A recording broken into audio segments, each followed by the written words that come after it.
The end of the episode. So that was a great episode. I think it. Well, where to start? Where to start with the episode? So finally get a name on our religious do-gooding serial killers.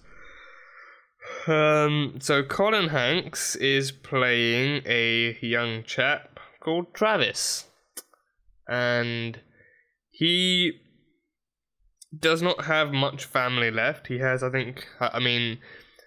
neither a mother or a father or even another brother were mentioned, only the sister, who he just kind of snuck up on at her own apartment. And they had a much more kind of communal history, if you know, for lack of a better word, like they had a history of actually being together and actually, you know, getting along, like not getting along, but actually spending time together, like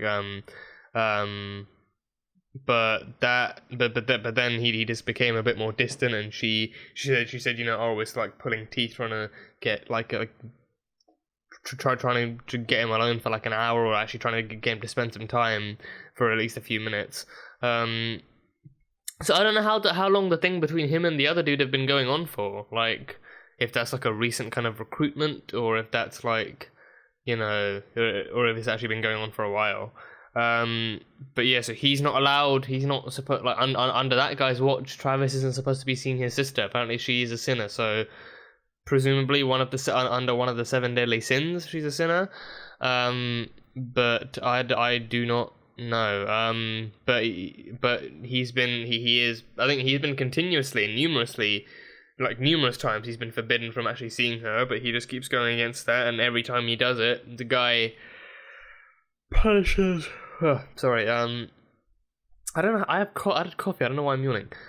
He punishes himself by branding himself with the flaming hot iron rod. And every time Travis has to promise that, well, I assume every time Travis has to promise that, you know, it's the last time and he won't see her ever again. But this time it might actually just be real because it's been televised. But yeah, so Colin, he keeps him. He, like, from what we've seen, he doesn't have any other job that we know of besides from actually going around doing what this guy tells him to do. But he did say he likes to keep himself busy, and he works with the dude to do whatever, probably to capture sinners of the 7 deadly sins. So that the jogger at the end was probably the new one, a random guy. His body might pop up at in the next episode. But yeah, he is the new victim, and yeah, I think we didn't really get a huge amount of them. I think like the only new thing we got from this, like from these characters, is the fact that, you know, that this guy's called Travis and he has a sister who he's not supposed to be seeing because apparently she's a sinner. And then the bit at the beginning with the dummy parts, I don't know what that was all about. But because I mean, unless they're planning to leave that around as a message of some sort, because that, I mean, it's not a direct connection, I know, but it reminds me of back when Brian hid the doll parts in Dexter's fridge with the painted fingernails, and then body parts started popping up matching the doll's painting. It was him sending a message to Dexter under the guise of being the ice truck killer. It reminds me of that. So I don't know if these guys, if they're gonna leave the mannequin parts around places and then have like an actual body part, like, you know, like that, like they hide a torso somewhere to be dug up, like the mannequin torso, and then days later like an actual human torso pops up, and then the Miami Metro has to reassemble it as like a whole human body or something. But I don't know. That's all we got from them in this episode. But yeah, so we had Brother Sam in this, an ex-con turned into a man of holiness. So yeah, I think that as well, I feel was actually an interesting lead up to a great twist. Like, you know, like the entire time, like, you know, like he's dealt with them before. Dexter has dealt with people who like have done terrible things in their life and have faced imprisonment or some kind of punishment, and then they come out pretending like, oh, you know, this changed me. This like you know, I've gone through rehabilitation now. I'm a changed person. I don't do this shit anymore. And then at the end, it turns out, yep, they still do it, just on the down low, so that they can avoid getting caught. And then I think the most prominent memory of that would be the guy who at first was at the store and he talked to Asta and later turned out to be a pedophile. And he took pictures of Asta at the beach and were going through them at his home, and then Dexter choked him to death. Long before Harrison actually came around, but it was about around the time that I think Rita was pregnant with Harrison. That's like my earliest memory of like a character like that. But you know, I think I think that's also like a common trope in these kinds of shows, like an ex-con turned into like a good person, like maybe not specifically like a holy person, but like a better person comes along, and like, you know, like there's always one character who's just insistent, like maybe the main character is just insistent, like, oh, this person can't be good, they did this and this X amount of years ago, and you know, they're a terrible person, they did terrible crimes, they can't possibly change. And then that person gets to has the opportunity to like lead everyone else on, thinking that they're a good person, and by the end, oh, plot twist, they're still doing bad shit. But with this one, that wasn't the case. Brother Sam was genuinely like, I feel like up until the part where he was actually properly confirmed to be a good guy, like when that guy was still alive and well, and he was just kind of like, he was doing bad things and Sam was saving him from himself. Up until that twist, like, I feel like the way that we as viewers looked at Sam and all of his kind of like all of his everything he was doing, including just working simply at the garage, like everything like we saw him doing and everything that we saw him as was seen through Dexter's point of view. And from the start, Dexter was like, you know, men can change, but monsters can't, and the people who commit the crimes, they are monsters, and he himself is a monster, so he knows he can never change either, which gives him that kind of advantage over actually, you know, scanning them out and actually scouting them out as well. So, you know, I think that made it him an even better reveal, where like he walks in and like you see the facial expression first, you think, oh god, it's probably like a garage full of body parts, or like just great like a mass grave or something like that. But then you look and it's like, nope, the guy's just scratching his head because he was whacked over the head with a pole, or a crowbar or whatever he was holding. So the guy's still alive, and you know, like he was never trying to, like, Sam was never trying to kill him. Like, you know, if anything, he just knocked him out so he could take him back to the garage and set him straight. So yeah, that was like it was a great lead up to that, because again it tackles that kind of common mistrope with those kinds of characters, trope. And you know, it shows that, you know, like that there are people who really can change, and Brother Sam really was one of them. And you know, he, like, I think he never really he never suspect, like, despite him, I think he never really saw Dex when he went to the thing, when he went to Miami Metro. He only ever met up with Batista, who then interrogated him. So up until Dexter pulled out the badge, he didn't know that, you know, he had anything to do with the police. Just thought he was like an average citizen. But up until then, you could see, like, again, because it was from Dexter's POV, you could tell that, you know, like the kind of angular shots you had and the kind of facial expressions they had Sam making, like it was as if like Sam was trying to scope Dexter out as another monster as well, like, you know, two monsters in one environment and everything. But no, they actually did a good job of pulling off a character who actually tackles those tropes. Like, he was a bad guy. He did bad things, but now, you know, he was on death row, then faced a mistrial, then got pulled over when he was in his car, got tacked with possession charges, and then went back to jail, and all of this stuff happened, and then over time he actually got to rehabilitate himself in a sense. So, you know, he is actually working to be better now, and, you know, him like attacking that kid was literally just him trying to set him straight, because he said himself, like, he knew when he hadn't come in, oh, that kid's just doing drugs and stuff in his own house, and, you know, they're just wasting his life away. So he was actually trying to set him straight. So yeah, that he did because of all that stuff. I think he actually did make for an interesting character this episode, and it actually gave Dexter a kind of new point of reference for actually like seeing people in a different light as well. And I think that was an especially cool shot when he was just like pretending to get the key from his the clicker from his car. And he looks over at Sam, and then like a light just pops up behind him, and you think, oh, it's because Dexter's envisioning this holier than thou light from God just shining down upon him. But no, it's these guys actually coming to try and fuck Sam up. But yeah, I mean, like that's, I think the way this show has been constructed so far, I think that it kind of lends into that kind of perspective as well. The fact that, you know, Dexter, things are often black and white for him. At least that's the way I've been viewing the show so far. Like, he is a monster, which allows him to kind of like see, like to see where the other monsters are, even the ones who try and wear, like, you know, even the wolves who try and wear sheep's like clothing, or like sheep's, well, however you phrase it, like even the monsters who try and pretend they're not, like, you know, like deep down inside they are still monsters. And even Sam said the darkness is not gone, like the bad side of him is still there, but he's keeping it at bay because he knows he can do better, and he can encourage his own men to do better and to be better in society. So, you know, he's done that bad stuff, and it still haunts him to this day. You know, he can never forget what he did, he can never properly move on from it, but he can try and push that down.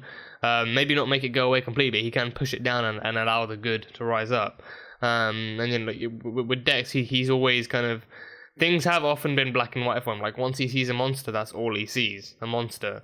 You know, he's very rarely, like, I think, you know, like, in his defense, like, we've never really run into a monster that, you know, that wanted to be better, or wanted to change, or wanted to get rid of that monster side of them, even if they knew that it wasn't possible.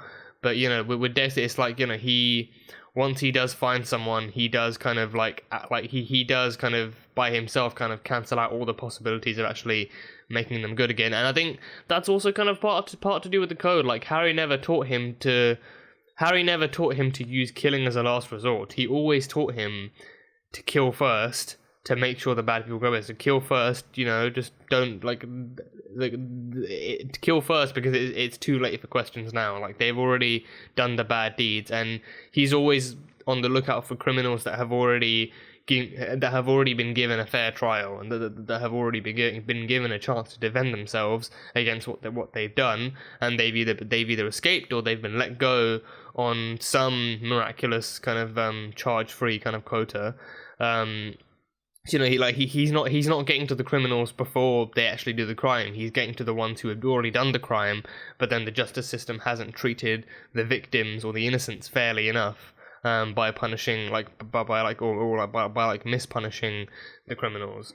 So, you know, because of that, I think his vision has for the most part been fairly black and white. But I think this incident now with Brother Sam, it does kind of offer him a grey area. Like, I don't think he's all of a sudden going to be looking now to change any bad people he comes across. But now he does know that, you know, whilst he does always need to be sure that he's killing the right person, because he has killed the wrong person before.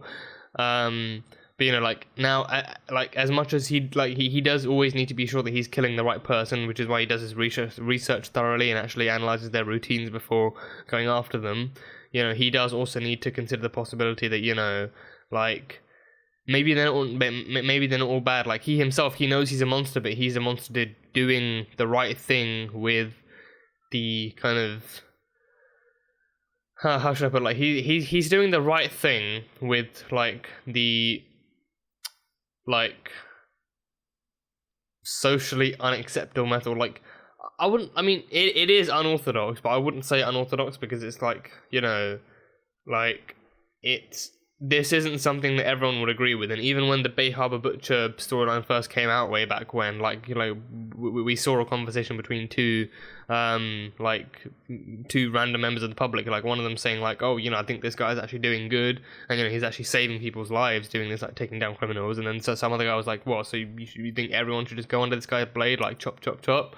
So, you know, like, what he does, it's not considered ethical, it's not considered, like, right, or it's not even considered justice. It can very much still be considered murder. Like you're killing someone else for having done bad stuff like that. That doesn't make him any better than them. But you know, at the end of the day, like, for him, it's not about being better than anyone else. It's about actually controlling his dark passenger and making sure the people around him stay safe from his dark passenger. Like, if anyone else knows about it, things don't really end well for them. Like, the only survivor I can think of is Lumen. Yeah, Rita didn't even know about his dark passenger. She was just like she was a completely innocent victim. But yeah, Lumen is the only one to know about his dark passenger so far, and she joined him in his ranks. She joined him. She did what he did to take out her own dark passenger, and hers was gone. Hers was gone because, you know, hers was born from trauma, same way his, like, not the exact same way his was, but her, like his, hers was born from trauma, but then she actually managed to get rid of it. But you know, I think the difference is, like, with her, it's like it was almost immediately that she was able, like, she was at a point in her life where she was still somewhat able to process what happened to her and actually process her anger and rage in a way that she could actually exact vengeance. Whereas with Dexter, it happened to him at such a young age that it just broke him forever, and now he's stuck with it. And, you know, he never had time to process it back then. And, you know, like, it came to him in like a kind of PTSD flashback when he saw that room back in season 1 just covered in blood. And he started getting flashbacks and stuff. So, you know, with Dexter, it's uncontrollable, and it's like a permanent marker on his soul, if you will. So yeah, but I had a point. Where was my point? Oh yeah. No. So yeah, I mean, I think it does offer Dexter a bit more grey area in the sense that, you know, he can kind of, like, should the situation arise again where the person in question is someone who used to be bad but is now turned their life around and doing good, I think he will always be able to kind of reference back to this situation, to reference back to Brother Sam and think about this one, and, you know, like think about if the situation is any similar, like is there a chance this person could actually be good and that I'm just judging them wrong because I myself am a monster? Like, I think like he'll be able to add that into his own perspective as well. But, you know, the way they led up to that and actually just pulled that off and pulled up his own revelation of, oh, maybe this guy actually is good, was greatly done. I think it was really greatly done. So yeah, that's Brother Sam, right?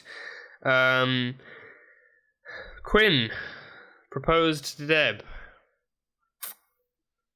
I didn't think they'd actually pull up the proposal again this soon, because I thought having it being diverted in the first episode, I thought that might be a sign to Quinn himself that, you know, oh, maybe this isn't the right time. Maybe I should actually allow her to get over having been shot and all of this kind of social media attention, all of this. Like, you know, maybe I should actually give her some time to get over this and not just, you know, throw a ring in her face. And it's like, nope. Oh, hey, Deb, I made pancakes. Also, there's a ring in the fridge for you to kind of, you know, say yes to. So, yeah. But I knew that wouldn't go well. I knew it would not go well because, I mean, I knew in the last episode it wouldn't go well. I knew from that point on, from that early on, that it wouldn't go well, because it's too early. And I think they've really been together for a year. Like, season 4/5, or season 5 actually took place over the course of a year. Really? Because again, like, I don't, like, in between these episodes, I don't know how much time actually takes place. I mean, since, you know, if you watch it at a TV show's, like, average rate, it's like, what, an episode per week. So I'd think there'd be a week between episodes. I don't think it would be like every few months. Damn. Okay. So so they have been together roughly for a year, and he said, "Oh, we've been together for a year with no drama." Bitch, please. 2 words. Stan Liddy. Yeah? Do you remember him? Your good old ex-con buddy, your good old ex-cop buddy who you hired to stalk your girlfriend's brother while you were banging her every other day? Yeah, because we all do. We all do. There was that. There was him getting fired and just him getting suspended and not telling her about that. And then him, again, like Debra put so eloquently, him kind of fucking her and then just spreading shit and lies about Dexter to everyone else. So, you know, there has been plenty of drama. You've just tried your best to absolutely hide it so that she doesn't think otherwise. But, you know, like, I think they have not had, like, from what I've seen so far of the show, they have not had a consistently good year of pure romantic, a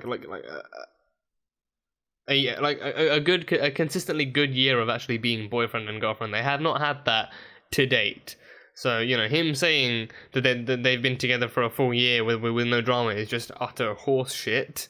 But, you know, like, even without that, like especially because of that, they haven't had a consistently good year of being together without other stuff, whether it's work or something else actually getting in the way. So I feel like it's kind of obvious that, you know, like, a proposal is definitely out of the question. But I think, again, it's just because this is what Quinn himself wants.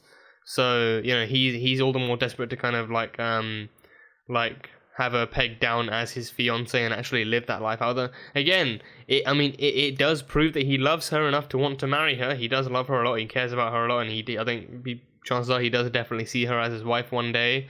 I'm not gonna lie. He's not a ladies' man to the extent that Vince is. I mean, Vince is a creepy ladies' man. That's what he is. But I think like, Quinn has shown that he has a certain charm around him. But at the same time, I just wouldn't have him pegged for a family man. I mean, sure, like, the whole idea of family comes along after marriage, and when both parties are actually ready and willing to actually have a baby or babies, or even adopt if that's another option they want to go with. But, you know, like, I never would have pegged Quinn for that. I mean, again, people can change. That's something that this episode especially worked so hard to show us.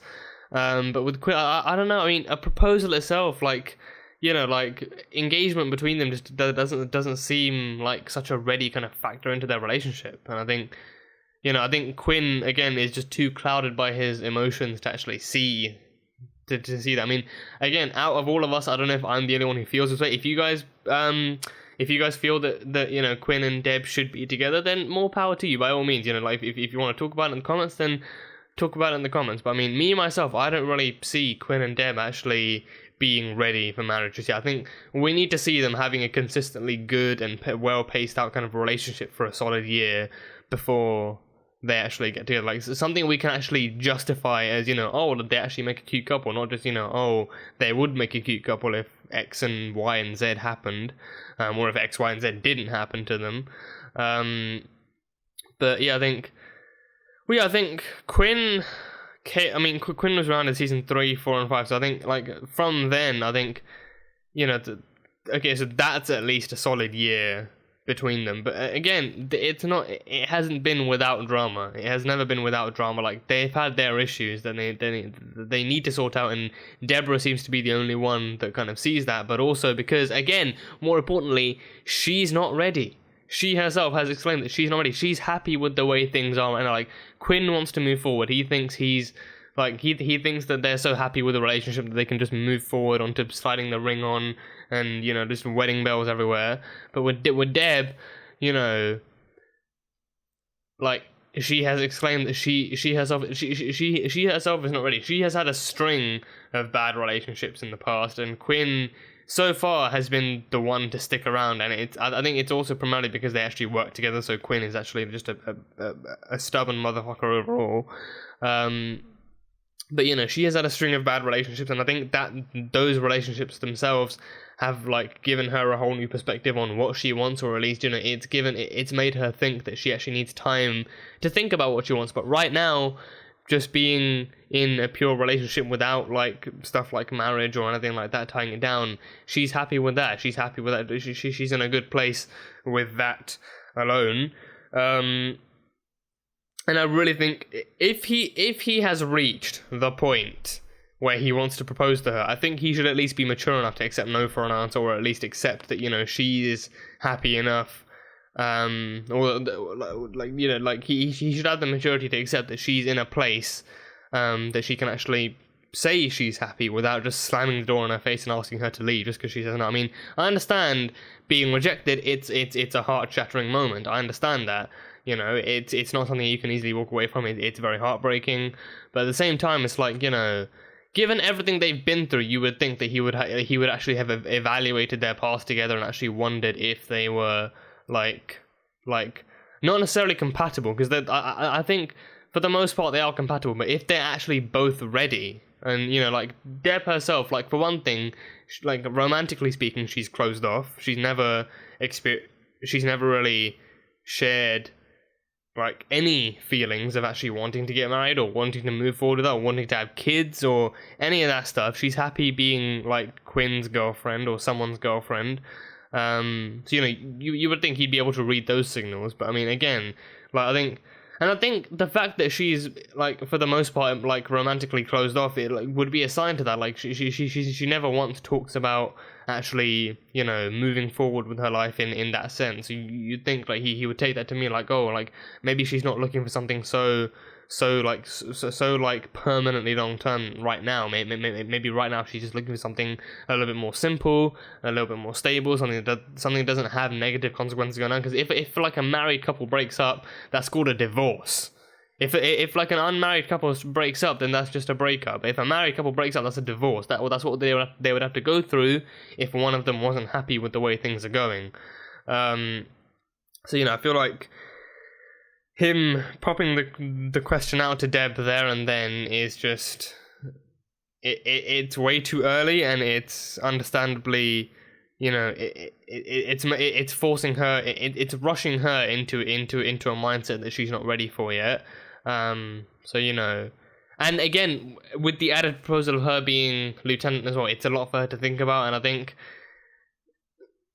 it makes sense that she did kind of give him the nod to marriage before actually revealing, oh yeah, I'm gonna be the new lieutenant before. So, you know, that makes sense. But at the same time, it's like, I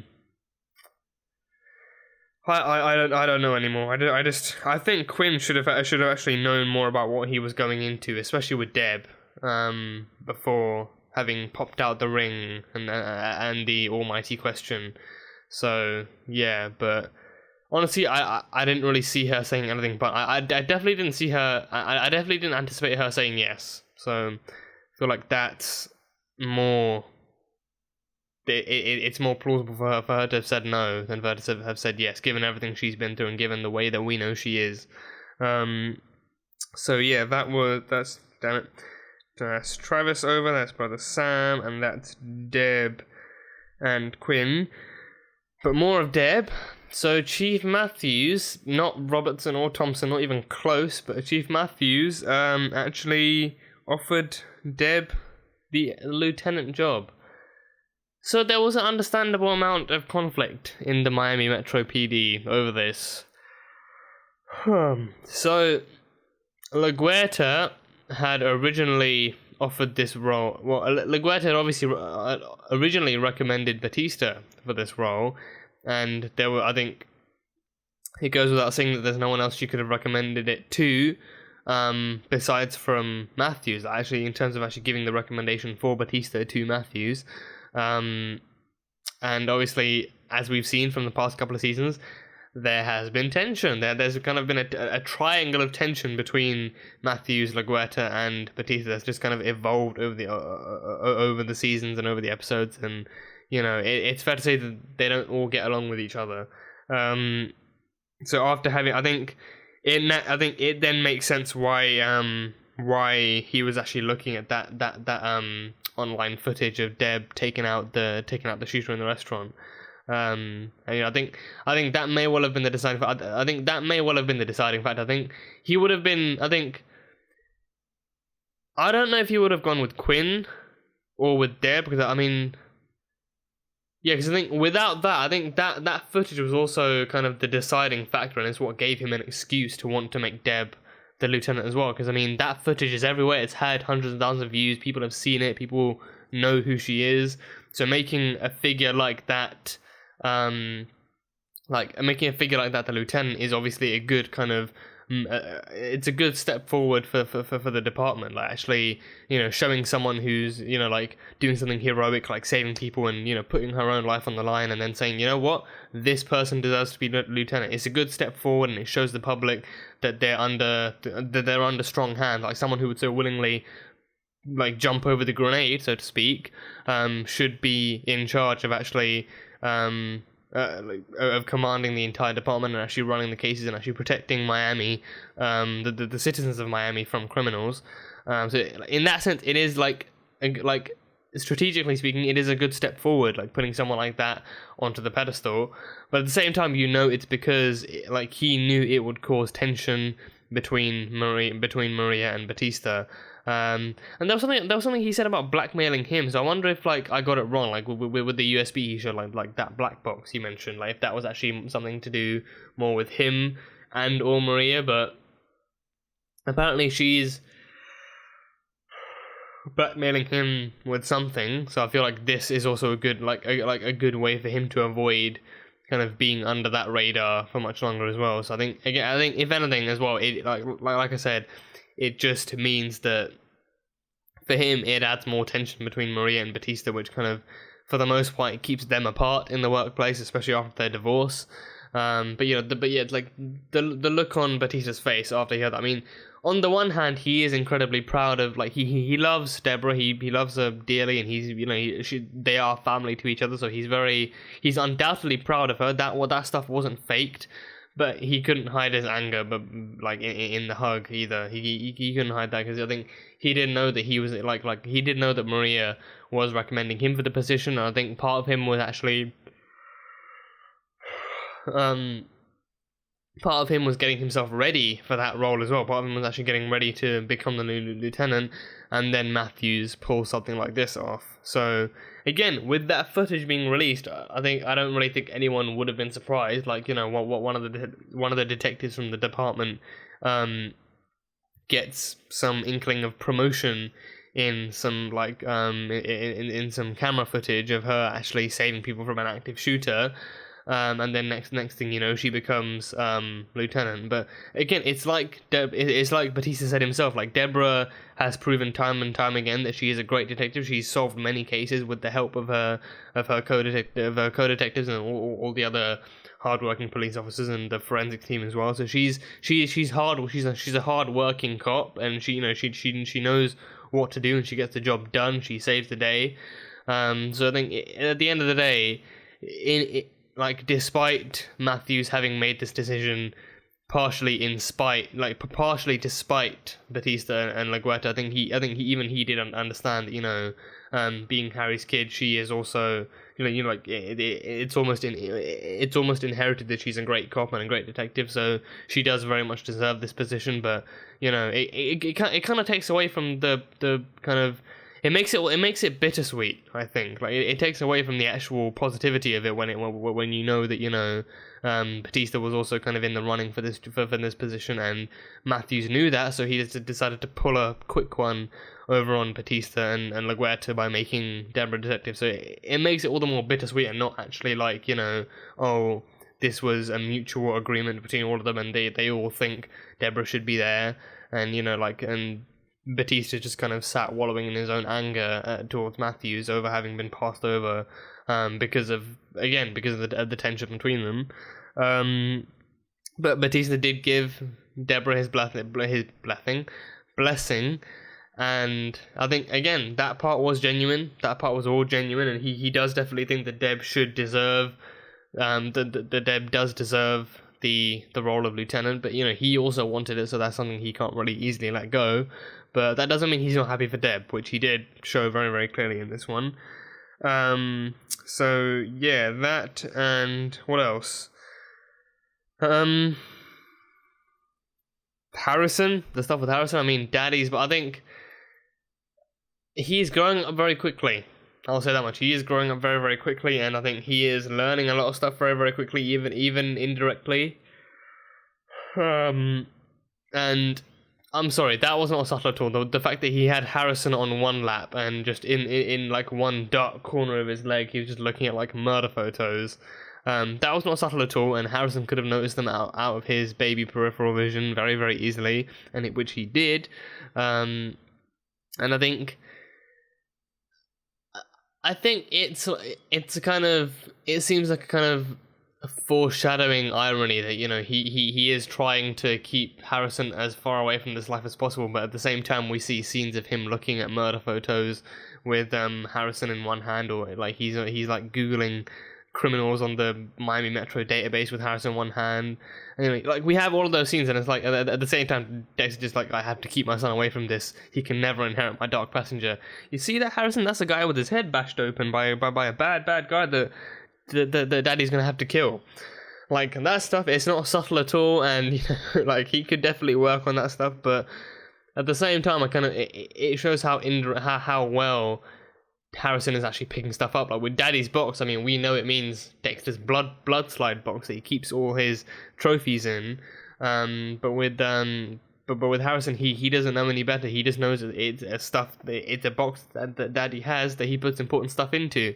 So at the end, like, Dexter bought him his own box that he can put his own toys into, and I was afraid at first because it looked like the blood slide box, but like a bit wider and fatter.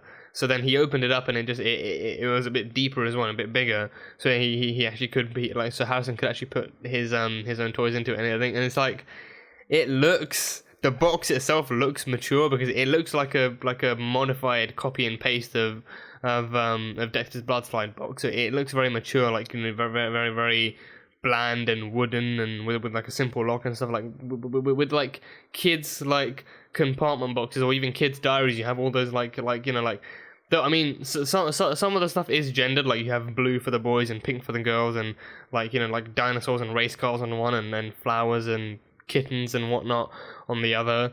But, you know, with kids kind of lock boxes and safes, like, you actually have like that kind of design that tells you, oh yeah, this is definitely a kid's thing. It's very childish looking and colourful. But whereas with like Dexter's one, it's just like, you know, very bland and like dark looking, and you know the truth behind what's inside the box. But I mean, I can imagine the kind of hilarity behind Dex keeping his blood slides. Like, I mean, I actually want that in an episode now. I want like if he actually temporarily loses or temporarily misplaces his blood slide box, or he loses everything and he has to start over, but, you know, or like he has to start a new box up because he fills up his old one, so he has to start a new box up, but he can't find the box. He can't like the original box is out of stock, so he has to opt for something else. So then you just see him at the end of an episode opening up the aircon the aircon thing, and then you see him putting out like a pink Hello Kitty box or something, and just putting plus size into that. I actually want to see that now. I want to see that in an episode. Like, he actually just opens up like a Hello Kitty something, like maybe it's even something he borrowed from Asta. Like, he just opens up like a pink fluffy box and just stuffs like a blood slide into that and just keeps that in there. I want to see that. I really badly want to see that now. But yeah, so now. Oh god, that would be hilarious to see. Like, he actually genuinely his blood theme is playing, like the lighting, like there's no lighting, it's all dark filtered, and, you know, he just got his like dark, like deep brooding monologue going on, and he's like, oh, just like just another slide to my dark passengers collection, and he just pulls out like a fluffy Hello Kitty box and just stuff like a blood slide in there. That would be fucking hilarious. That would be hilarious. But yeah, so Harrison does have his own box for his own toys now. So now, instead of saying Daddy's box, he can actually say Harry's box, full of his own toys, and he can start scouting that out when he loses that, instead of climbing all the way up to the aircon, which he hasn't done yet. But I'm sure once he grows to the height and actually learns some Spider-Man tricks, he can actually like just start like sticking to the walls and just pulling out the aircon, being like, Daddy's a murderer, I knew it all along. But yeah, that is definitely all I have from this episode now. So yeah, that was Dexter Season 6, Episode 2, titled Once Upon a Time. So, thank you guys so much for watching. thank you guys so much for watching this video. If you guys enjoyed it, then salt and burn that like button. Comment on what you thought of the episode and what you think is coming up next for Dexter and company. And yeah, that's it. So, I will see you guys next time.